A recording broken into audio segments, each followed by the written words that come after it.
We are going to get started shortly, so if you can just bear with us a few more minutes. We're waiting for a few more attendees to join on the webinar before we get started with our content today. So thank you for joining us, and we'll be back shortly.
All right, I think we're going to get started this afternoon. So welcome, everyone. Thank you for joining us today on MCTAC's Adult Behavioral Health Home and Community-Based Services Foundation webinar. Excuse me for that little slip up. We are excited today to talk to everyone about some of the foundational components of HCBS services. We really put this webinar together for rest of state adult behavioral health HCBS providers. As many of you know, MCTAC will be embarking on an in-person training road trip during the month of July for our rest of state HCBS providers. And we really wanted to put this webinar together to walk through and look at some of the foundational components of HCBS services. So that's what we're going to be doing today. I also want to welcome and acknowledge if there are any New York City HCBS providers who have joined today for a refresher. Fabulous. We are excited to have you and really hope that a lot of the information can be helpful and useful to everyone. So before I get started, I also just wanted to give a little thanks to our state partners who helped us pull all of this material together. They're going to be joining us towards the end of the conversation, the webinar, to answer some questions that are chatted in throughout the webinar. And also I wanted to thank all of the HCBS providers out there who have really been excellent in sending their questions to MCTAC. We have accumulated quite a list of frequently asked questions, some of which we'll review at the end of the presentation, and also some of which helped us to kind of inform how we structured this presentation today. So with no further ado, I'm going to get started. My name is Meg Beyer. I am a social worker and I am a project manager for MCTAC. My co-presenter today is going to be Boris Filgorin. He'll start shortly. And before I get started with the content, I just wanted to run through some of the housekeeping for today. So for those of you who might not know, MCTAC stands for the Managed Care Technical Assistance Center. We are a training, consultation, and educational resource center that offers resources to all behavioral health, so inclusive of mental health and substance use disorder providers in New York State. Today's training is really geared towards rest of state adult behavioral health HCBS providers. But again, if there are New York City providers on on the webinar today, that's great as well. We've posted these slides at mictac.org. We would encourage you, if you haven't familiarized yourself with our website already, to do so and to sign up for our emails that are sent out frequently and often. We also wanted to say and encourage people to chat in any questions that they might have throughout the entire presentation. What we're going to do is we will address these questions at the end of the presentation instead of doing them throughout. That way we can address more and continue the flow of the presentation. And just to let everyone know, a question that's not addressed or answered today will be reviewed and incorporated into future trainings and presentations. We are going to keep this today, our question and answers related to HCBS services. So if you have other managed care related questions, we would encourage you instead to email them into MCTAC or any of the OMH or OASIS email inboxes, which I will review at the end. Also, as a reminder, because today's webinar is being recorded, information and timelines are current as of the date of the presentation. And finally, just to remind everyone, the chat box on the right-hand side of the screen is where you would chat in your questions. Okay. And also, a little plug for MCTAC, for the rest of state in-person trainings, if you go to mctac.org, you'll be able to find links to registration for the different locations of the in-person trainings that are coming up next month. Okay. So before we get started today, talking specifically about HCBS, we wanted to contextualize things. There's a lot of details, sometimes a lot of confusion, and we just wanted to kind of set the stage and explain how HCBS fits into this managed care picture. So we put together a little diagram. Thank you to our state partner who put this together. So if we start at the upper left-hand side of the diagram, that is the Medicaid managed care larger population. As we move towards the right, we move to the behavioral health Medicaid managed care population. So that would be the OMH and OASIS services under the behavioral health Medicaid managed care. After looking at the behavioral health Medicaid managed care population, an individual who's enrolled in either an OMH or an OASIS behavioral health Medicaid managed care service would either be enrolled in a mainstream Medicaid managed care plan or a health and recovery plan, also known as a HARP plan. So we're going to focus on that HARP box and dive a little bit deeper into that in terms of talking about HCBS eligibility. Adults 21 and over who are part of an HIV SNP are also part of the HARPs. In order to be eligible for HCBS services, an individual must be HARP enrolled. So again, we're talking about that specific health and recovery plan box.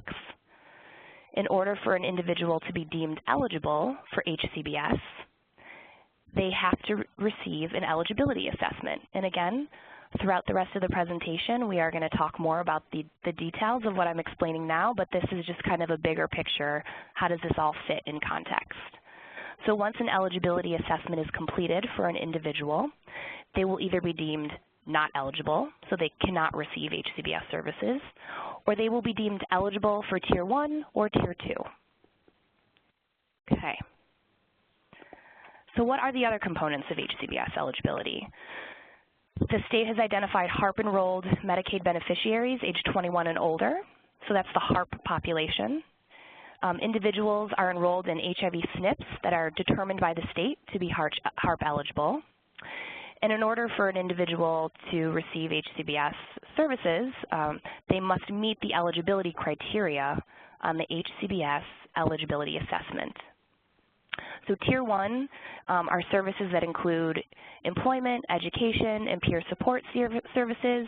Tier 2 includes the full array of adult behavioral health HCBS services. Additionally, when looking at adult behavioral health HCBS eligibility, there are H codes that will indicate HCBS eligibility, and these are available on e-PACEs. Again, this is something that we'll talk a little bit further about towards the end of the presentation. So the other thing that I want to let everyone know on the webinar is that there is a large amount of existing resources on MCTAC's webpage that I want to refer everyone to, because today we're doing the overarching components of HCBS. We're not going to go into the details. And one of the most recent trainings we've done, a webinar actually, was on the HCBS expedited workflow. So I would encourage everyone to go to MCTAC and look at the webinar on the expedited workflow to kind of really get a sense of all the different parties who are a part of the HCBS workflow, what their responsibilities are, the different order of events that happen in terms of the workflow. It's very helpful and very detailed. But for today's webinar, I'm going to talk about HCBS eligibility, the assessment, and referral in terms of the role of the health home care manager. So the health home care manager's role in this workflow is that they will conduct the eligibility assessment for those individuals who are HARP enrolled. The health home care manager, if the individual is eligible, will develop a person-centered plan of care. Again, there's information on this plan of care on the MCTAC website. And also, the health home care manager will refer the individual to the HCBS designated provider of choice.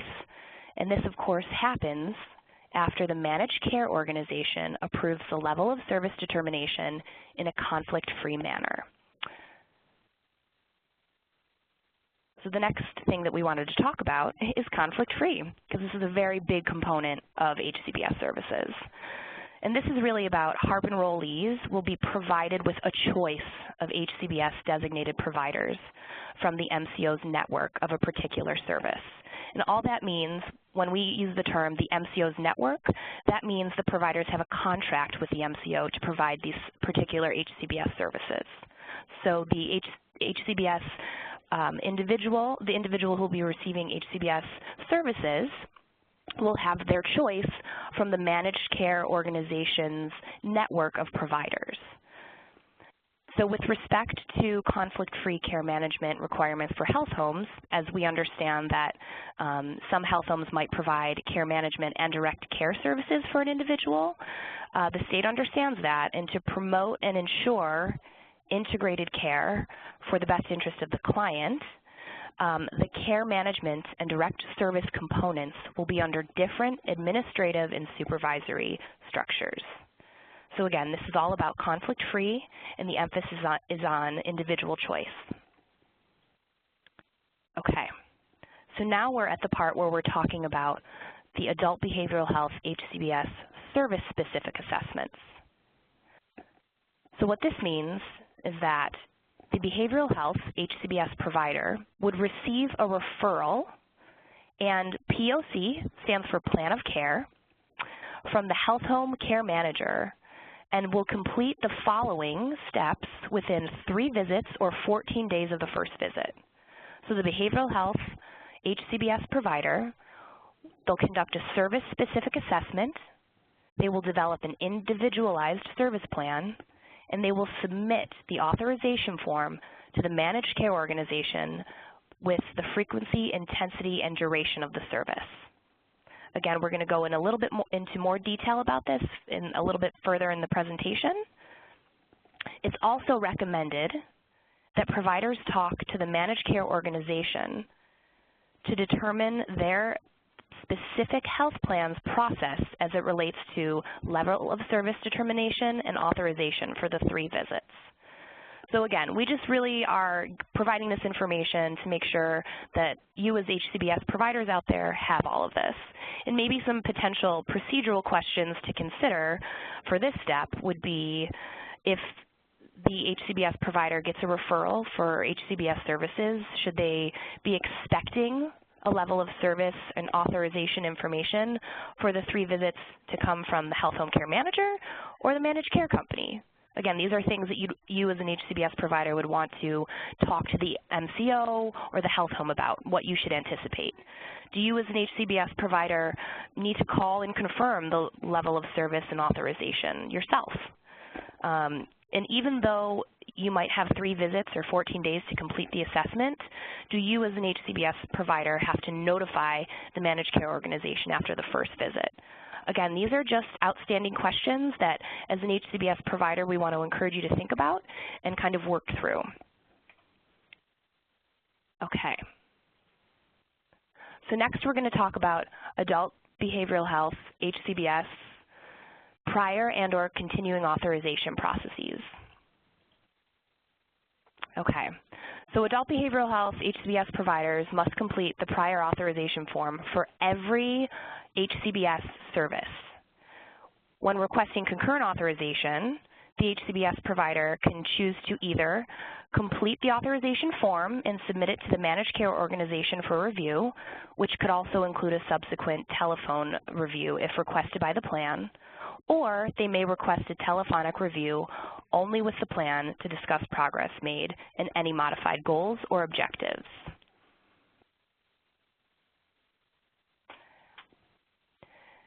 This is authorization continued. Just some important information that we want to make sure our rest of state providers have as they're preparing to provide these services. Plans may not require providers to complete and submit the form for concurrent review if the provider does not wish to. Submission of the authorization form does not necessarily preclude telephonic review, which might be required by the managed care organization itself.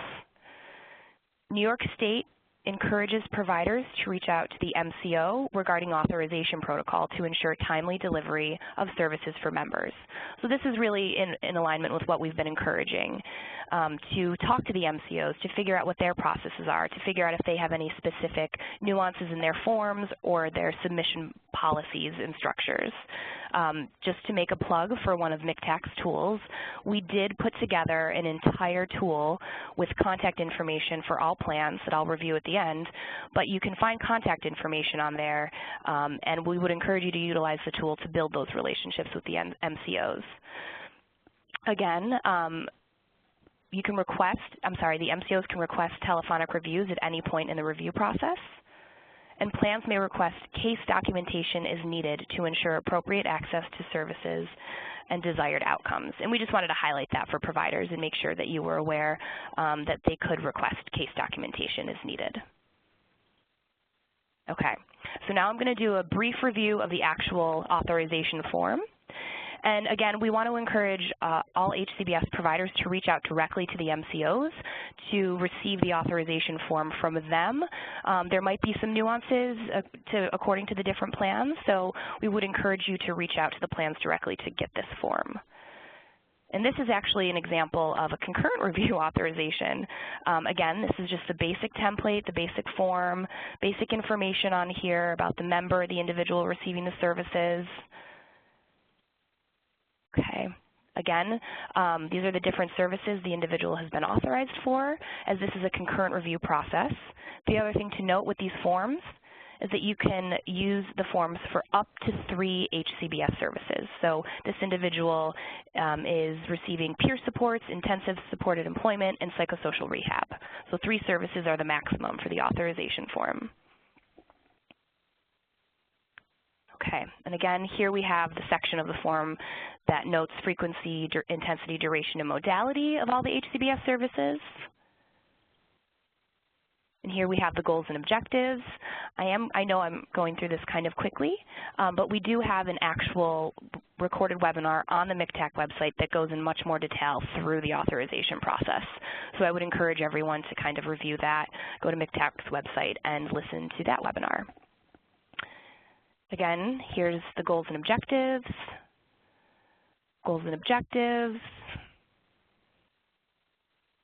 and the final page attesting that the member has elected to receive all the adult behavioral health HCBS services requested above. Okay, and with that, I am going to pass this along to my colleague, Boris Volgorin, who will take over for a little bit, and then I will be back. Boris, I will pass you the presenter mode right now. Great. Thank you, Meg, and thank you, everybody, for joining. Just a couple of things before we jump into the billing guidelines, just to highlight.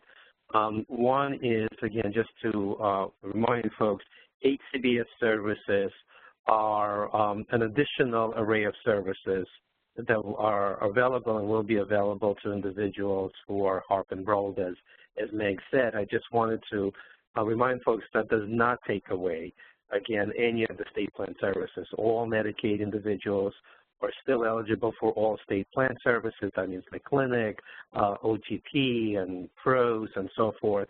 And I just wanted to underscore that because sometimes, we get caught up in a lot of the details and forget that there's still a number of good services that have been out there, continue to be, and these are in addition to the individuals, that again the state has currently identified as HARP. So with that, I just we'll go through the billing guidelines and requirements. We'll start with kind of high level, applicable to all, and then we'll review them also at each specific service level, and we'll continue the presentation. I also will encourage, and I see some folks have already started, which is great, to start chatting in the questions. If you could use the chat box, that would be great. If you use the Q&A, that's okay. Our preference is if you can use the chat box. We kind of go through that route, but we'll try to catch all of the questions coming in through either of those methods. Okay, so again, just to review, most of this, if not all of this information comes from the manual that has been updated and is posted on the OMH website, and we have links at MCTAC as well.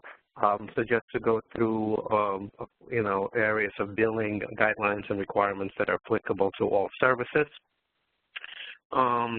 So when we talk about commingling not allowed, what we mean is, and again, this is only would be applicable to two services that are allowable under the groups setting, meaning the PSR and family support, which allows those services to not only be provided on the individual basis, but also on a group service basis.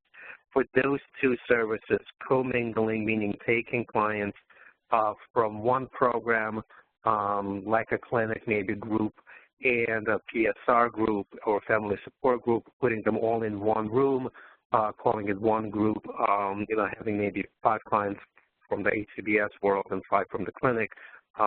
Currently is not allowed. I know the state has been looking at that guideline, see if there's any possibility to change that, and if there is any changes to that, we definitely will inform, and I'm pretty sure the state will inform everybody as well. Again, that's only for those two particular services. On the other hand, however, the space use, meaning we got a lot of questions, is if I'm running programs currently, can I utilize space to provide some HCBS services in that space? So the answer is yes. Of course, as long as there's nothing prohibiting an OMH or OASIS outpatient license provider from, displacing the current services, and they don't take away from anything from the current programs, that would be important. And the space is available after hours or on weekends or even during the day, as long as it's not a used space at that moment or during that time by that program. Staff sharing is also allowed, but of course, just like with space, must be allocated and meet all the regulatory requirements. So again, in the beginning, I know a lot of providers are thinking and probably going to share staff, meaning that you might have an individual that's working for you now, and you might want to ask them 1 day a week to provide HCBS services, just as an example. That's definitely okay.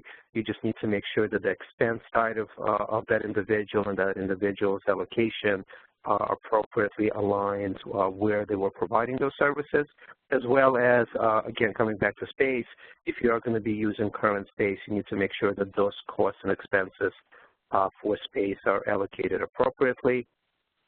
Well, I already mentioned the group services. Again, the group services are not allowed except for 2 HCBS services, PSR and family support. There'll be more of that when we do in-person presentations, as Meg mentioned, across the state.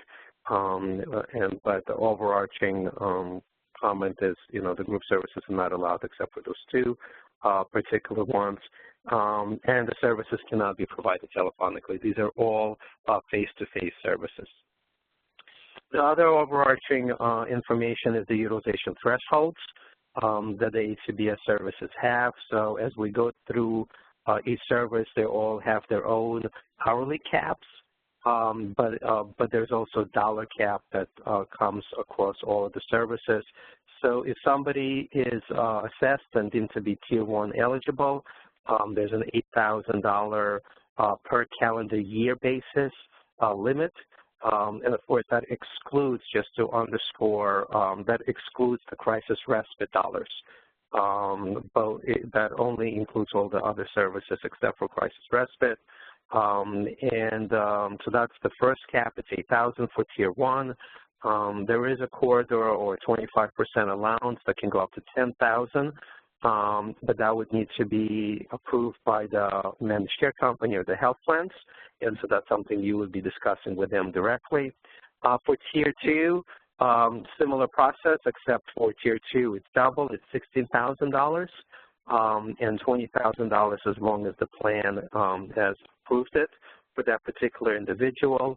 And in instances where you feel, and the plan also agrees, that the cap needs to go beyond $10,000 or $20,000, depending on the tier and the level the individual is, the plan will then need to contact the medical director from either OMH or OASIS to get that approval.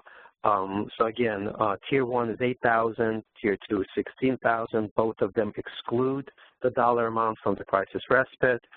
Plans can go to $10,000 or $20,000, and if plan agrees with you, it can even go higher than that, but they would have to go to the medical director from OMH or OASIS to get that approval. The next slide we have, what we wanted to highlight is kind of the co-enrollment. At the same time, can the services be provided, or can the individual be in those programs / services while they're also getting HCBS? So during the assessment process, both the health home care manager, the managed care company, and you as an HCBS provider really should be paying attention to this and communicating about this, because in some instances, the individual would need to make a choice. So it doesn't mean that they are excluded from one or the other. That means that they have a choice. So, for example, if somebody is in PROS and they become eligible for HCBS at Tier 2, and they're eligible for PSR and CPST and so forth, that's something that that individual should be talking to their health home care managers, their PROS providers, and others, and choosing what is the best way for them to continue receiving those services. If they choose to continue with PROS, because it's kind of an all-inclusive program, it provides one-stop shop. It might be more applicable to that individual, and that's something they want. They will continue with that service. If for whatever reason they feel like HCBS route is better, then they would have to go with HCBS, and they cannot get those services from PROS. Again, ACT team, if somebody's in ACT team, the individual is not eligible for HCBS services unless they're no longer with the ACT. And the chart, again, I'm not going to go through every box here to underscore this, but the chart kind of, I think, is self-explanatory in regards to if it's a yes, meaning that somebody could be, again, in a clinic and get family support and training services. We also have a couple of stars on the bottom or bullets to highlight, and of course the crisis respite services are eligible for all individuals in all of these settings as well. So the next slide we have, just to be, oops, went too far. To be all-inclusive is, again, there is no, within HCBS to HCBS, if I can switch the slide, everything is, of course, allowable. Somebody, could be in PSR and CPST and so forth, so there are no preclusions between the HCBS services. Okay. So the next set of slides and information, what we want to do is really get into the array of services and again remind folks what those services are, and based on the new manual, as you can see, for example, mobile crisis has been removed.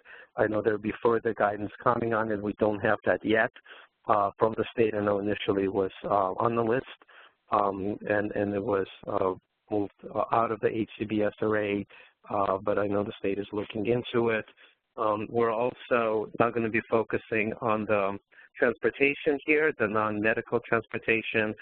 The manual has been updated with a lot of information on that, and we also have a recording that we work together both with the state partners and the transportation team from DOH, and so we have that transportation webinar as well available. So today we want to focus on this set of the HCBS services, and again, predominantly focusing on the billing, administrative, and foundational components of it. So the first set is the PSR, CPST, and habilitation services. We like to refer to them as clusters. I do apologize for the small print, but what we're trying to do is condense a lot of information from the manual and other sources into kind of one area for a quick guide for folks to have. So again, the goal of HCBS, and as the term and the name is, it's home and community. All services are encouraged strongly to be provided off-site. In a lot of instances, on-site is allowed. Not always, but in some instances it is. But again, the emphasis here is really to focus on the off-site services when applicable. And again, it's about the individual and their choice where they would like to receive those services. In this particular instance, CPST, it is not allowed to be on-site. And when we talk about on-site, again, it's the program locations. It's meant to be off-site. It can only be provided off-site.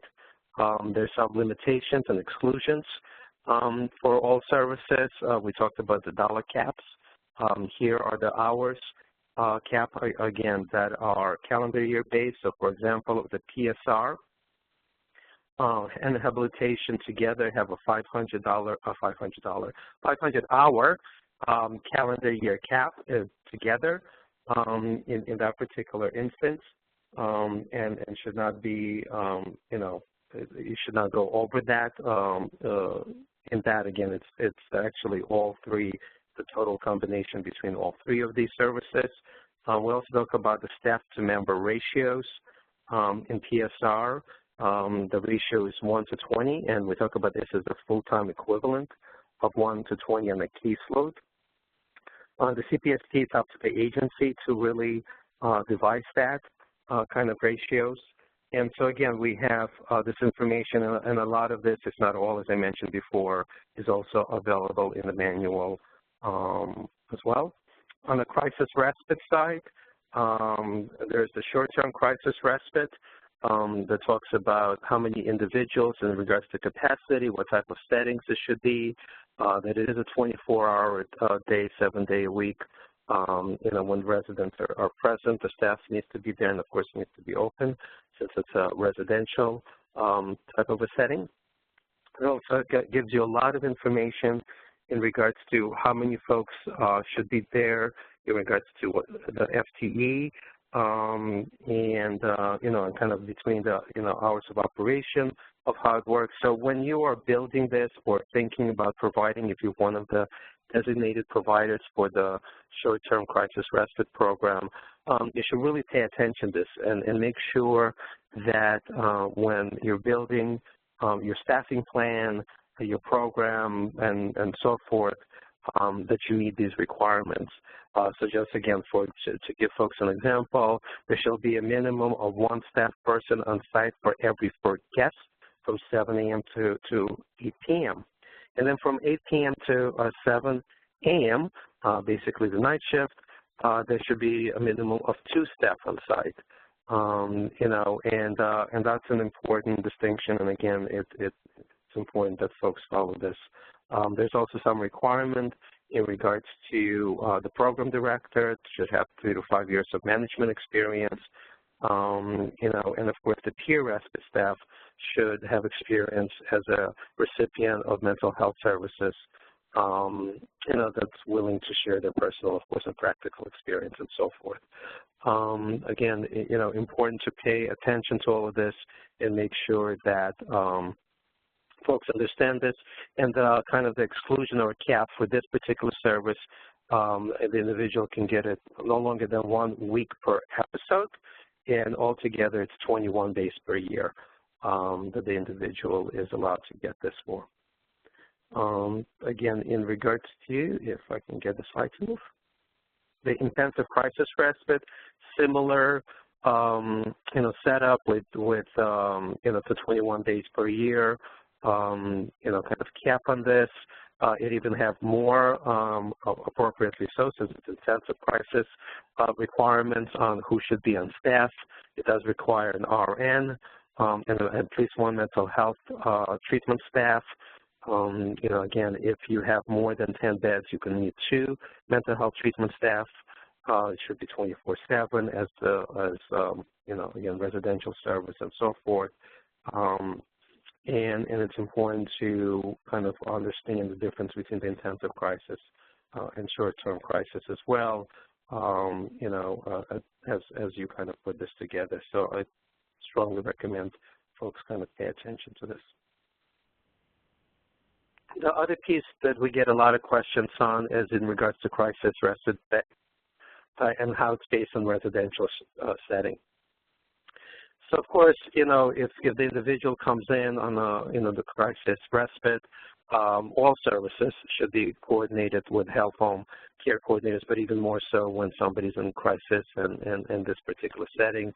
One of the big questions we get is, can we get folks that are in the shelter? And the answer is yes. And it is appropriate to discharge back to the shelter.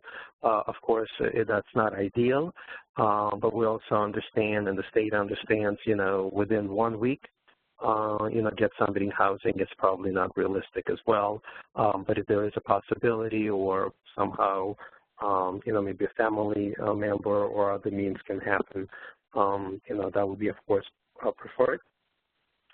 And of course, you can also, if you choose to, and work with the health home care manager, also take somebody from the street to the respite program.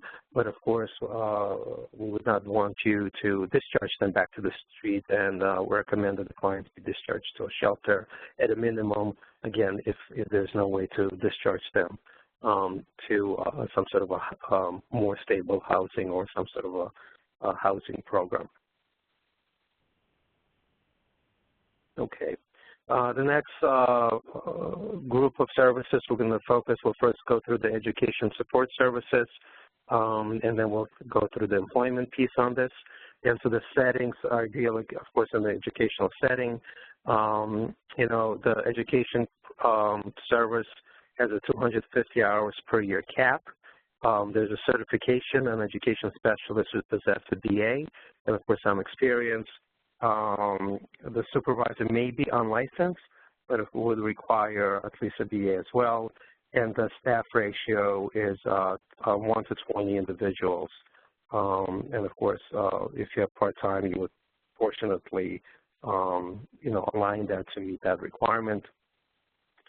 Oops, that went fast. The next slide is the employment services. There are 4 employment services. There's kind of the daily limits for the employment services, as well as calendar year limits. And so this chart provides you with that information. If you need to build them in 15-minute increments, if you can build in 1-hour increments, and each service is highlighted here. All of them may be provided on-site or off-site. They really all have 250 hours per calendar year cap. Both pre-vocational and transitional employment also have a cap of 9 months of service in a calendar year, in addition to 250. So that's an important caveat to make sure you understand. They all have a 1 to 20 staff ratio, and the manager to staff ratio is recommended to be 1 to 10 as well. So again, there's a lot of information here. We try to condense this for all 4 programs, and making sure that you have this kind of in one place and can refer to it. More detailed information is available in the manual. So empowerment care and family support services is our next grouping. Again, it's preferred that they should be off-site, these services. There are 500 hours in a calendar year for this particular group. It's important to underscore that individuals receiving SUD outpatient treatment may not receive peer support if they are receiving an OASIS state plan service. So in the clinics, in the SUD clinics, peer support service is available. If the individual is receiving that service from there, again, just like before, this will be considered duplicative if they also receive the service from peer service from the HCBS. And here it's recommended that here the staffing is also 1 to 20. It's also important that the OMH and OASIS, either OMH or OASIS certificates are obtained. The individual must have one or the other. Some might have both, which is great, but not required. The individual needs to be either certified peer specialist or certified peer advocate to be able to provide and bill for the services. Family support service, business billing rules. Again, this is it has a one-to-one and or group. So this is one of those 2 services that does allow a group setting and could be provided on site or where individual is. This particular one has a 40-hour calendar cap. It could be provided by unlicensed staff, and the staff ratio to caseload is 1 to 15 in this instance, and it's important to note that the groups cannot exceed 16 individuals. Again, since we're talking about family support, you might have 2, 3 family members at a time, so altogether in a room, you cannot have more than 16 people when a group service is provided. And I think with that, Meg, am I turning this over to you, or am I continuing? No, that would be great. I'm happy to take over from here. Great, do you want to pass me the presenter? And then I'll start with the slides. Let me see if I can do that. Perfect. Thanks so much, Boris. We have a dynamic team at MCTAC. Yeah, perfect. Yeah. So I'm looking at the time. I see we have about 15 minutes left, and we want to leave time at the end for question and answer. So I'm going to try and go through these quickly. And just I want to assure everyone, there are going to be in-person presentations happening in many communities around the rest of New York State. So from Long Island all the way up to Buffalo, Syracuse, Rochester area, we are going to be doing these in person. So there's going to be more opportunity for more information and questions. So with that, I'm going to get started talking a little bit about documentation and quality assurance. All right, so for HCBS, here are some documentation requirements. As we mentioned earlier, there's the Adult Behavioral Health HCBS Service-Specific Assessment that will be filled out for each HCBS service an individual is deemed eligible for. There will be an encounter note, an individual service plan, a discharge plan. It's also recommended that HCBS providers have a copy of the plan of care and the New York State Community Health Mental Health Assessment Report. We would encourage HCBS providers, again, to collaborate with the health home care managers and managed care organizations to procure this information. Again, this is not very new in terms of what is included in documentation. I'm going to advance to the next slide and just look a little bit through documentation requirements for the individual service encounters. This really isn't any different from what documentation is required as best practice for Medicaid behavioral health services already being provided. So these are just your basic components of really what should be included on the individual service encounters. Okay. Again, these are quality assurance reviews. There will be reviews and claim audits conducted by New York State or its designee to ensure that providers are complying with the rules and regulations and standards of the HCBS programs. The reviews will likely focus on program aspects, but also might be inclusive of technical requirements such as billing, claims, and other requirements. What we want to highlight for HCBS providers is that managed care plans may also be developing protocols to oversee the provision of these services within their provider networks. So to stay tuned and also really talk to your managed care plans that you might be in contract with about what they might foresee as a potential protocol for a review. Okay. All right, so now we have CMS settings rules. I'm going to go through this quickly. This is a federal rule. Here's a brief summary of the CMS final rule regarding settings. The rule requires that all HCBS settings meet certain qualifications, most notably that the settings are integrated and are supportive of full access to the greater community. They are selected by the individual from among setting options. Again, there's the client choice aspect. That they ensure individual rights of privacy, dignity and respect, and freedom from coercion and restraint. That they optimize autonomy and independence in making life choices. And that they facilitate choice regarding services and who provides them. Again, this presentation will be, it's already posted on the MCTAC website, so I'm not going to go through and read off the slide for everyone, but I would encourage you to read through these federal CMS settings rules in terms of settings and HCBS services. And here we get to adult behavioral health residential settings. This is one of my favorite charts that we review, and it kind of just breaks down what are approved settings, what are still under review, and what are not approved settings. So the column on the left side is the adult behavioral health HCBS approved settings. If an individual is in this residential setting, either OMH supported housing or independent community housing, they are eligible for HCBS services according to their residential setting.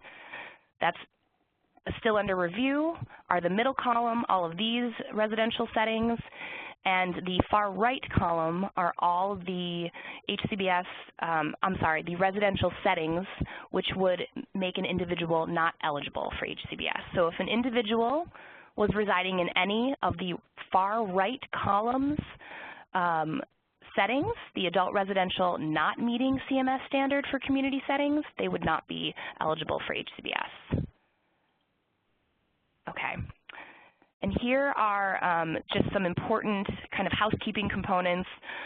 Providers who are interested in either becoming a newly designated HCBS provider or changing their existing designation, by either adding a new HCBS service that they can provide or removing an HCBS service or by maintaining inactive status, you should notify the state by emailing them as soon as possible at this email address listed on the slide. Providers should also, as best practice, inform the managed care organization of any update or change to their HCBS designation status. And also included is the Adult Behavioral Health HCBS Provider Manual. This is the most updated manual there is, and this is the link to it directly. Okay, so as I mentioned earlier, I wanted to thank all the providers who have sent us in questions, not from today, but throughout the past couple months as we've been doing these trainings. We've included some of them right here, and again, because time is short and we've gotten a lot of questions in, I'm not going to read through them. However, please know that MCTAC actually has a tool on our website. It is the Frequently Asked Questions tool, and I pulled these 5 questions out of our HCBS-specific list. So know that there are multitudes of questions related to HCBS with answers, some of which you might actually have. And you can go to mctac.org and click on the FAQ tool. And if you go to the HCBS question list, you'd see not only the questions that are listed right here, but also an additional set of questions that have come in. And again, I would just encourage everyone to read through the slide, as well as all the questions on our FAQ tool to familiarize yourself with some information. And also for rest of state providers, these are questions that have come up for New York City providers who have gone through the process of going live with HCBS services. So that gives you a sense of what might come up in your process. Okay, and just a little quick plug for our wonderful plan matrix. This is our beautiful matrix that we have been cultivating over the last couple months/year. You are able to search by county and by plan and by region what the different plans who are active by region. You can also drill down. This is by Long Island. This is what it looks like. By plan, we also have a number of different tabs that list different contact people, whether with name, number, email. It's become a very valuable tool, we've heard from a lot of providers, in terms of building those relationships and making those contacts with MCOs. So with that, I'm going to encourage everyone to just do a last-minute push. If you have any questions that you'd like us to try and answer this afternoon, if you could chat them in. And if you give us about 20 seconds, we're going to look at some of the questions that have come in, and we will try and answer them in the time that we have remaining before 4 o'clock. Okay. Thanks, Meg. I had an opportunity to start looking at some while you were presenting. So I'll jump in while you do that.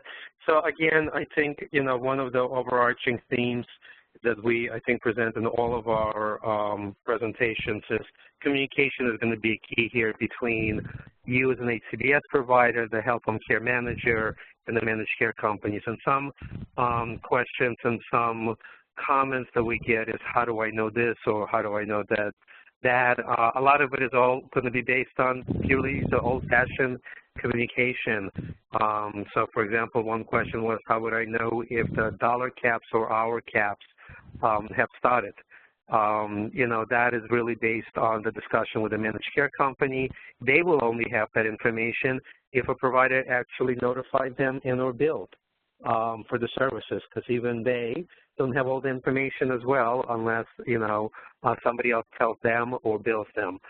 But again, I think the key component here on trying to track any of those caps hourly, within each service or the dollar cap will be based on that communication. I also want to just, there was a couple of questions on the assessment.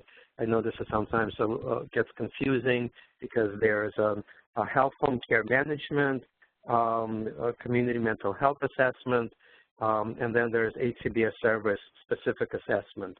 So just to, again, underscore, the New York State Community Mental Health Assessment, also known as INTERI, which leads into the plan of care, is conducted by the health home care manager.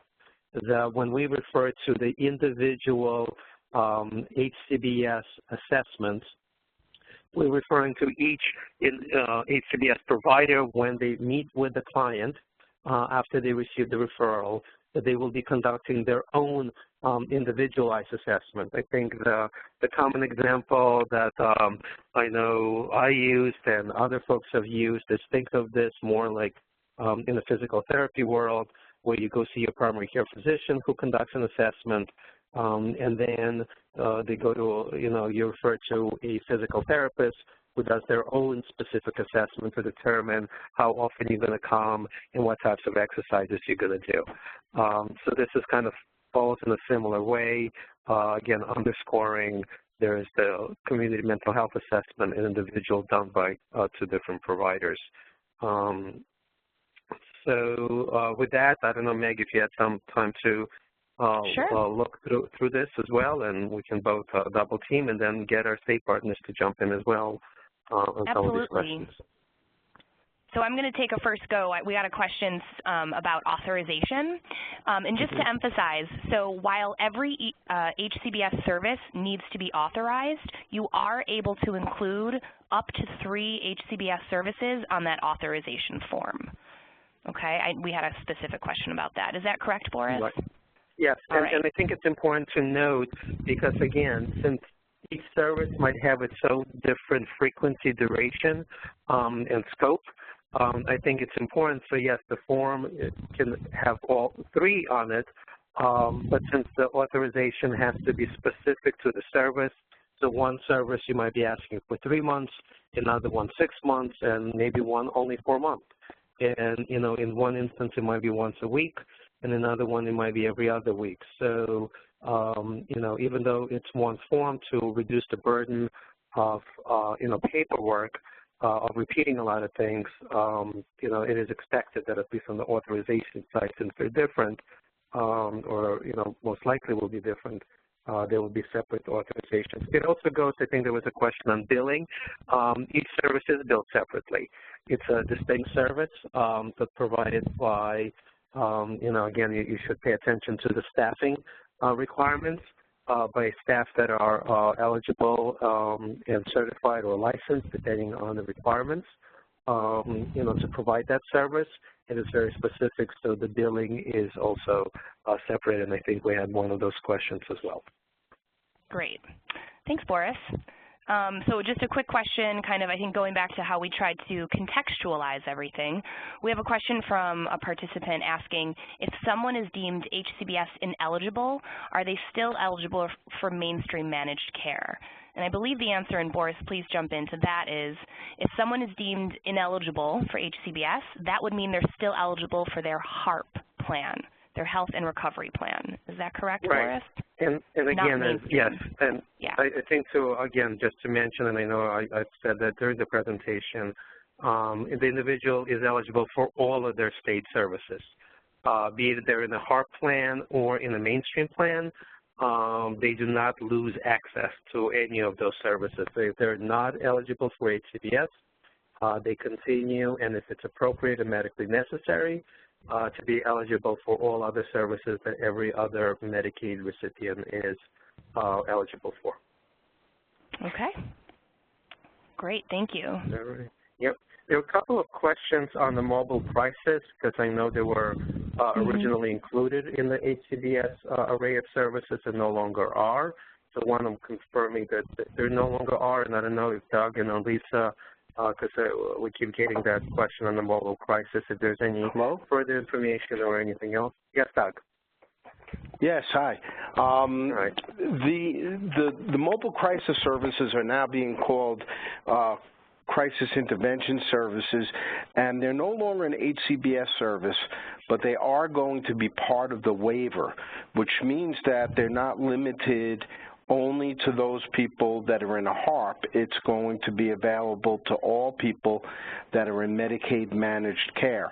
We will be coming out with guidance shortly to describe this, because one of the issues we want to do is help to create these things locally, because we don't expect the first question you're going to ask somebody when they're in a crisis is, what type of insurance do you have? So we do have a lot of programs out there as well that are funded by state dollars and local dollars. So we want to figure out how to combine all of these different funding streams to build a really good crisis intervention program or mobile crisis team in a community or in a number of communities. And guidance, as I said, will be forthcoming. Excellent. Thank you. Great. All right, Nick, what do we have? A couple of more questions maybe? I know we're running out of time. I think, so we did have another question about authorization and just how long it's for. Right. And is that something really, sorry, go ahead. No, that's really something, except for the 3 visits up front, the concurrent review is really up to you as a provider to request and have those discussions with the managed care company, and it's a service by service specific, and it's individual by individual specific. There is no particular, set rule that everybody gets 6 visits afterwards or X number of days afterwards.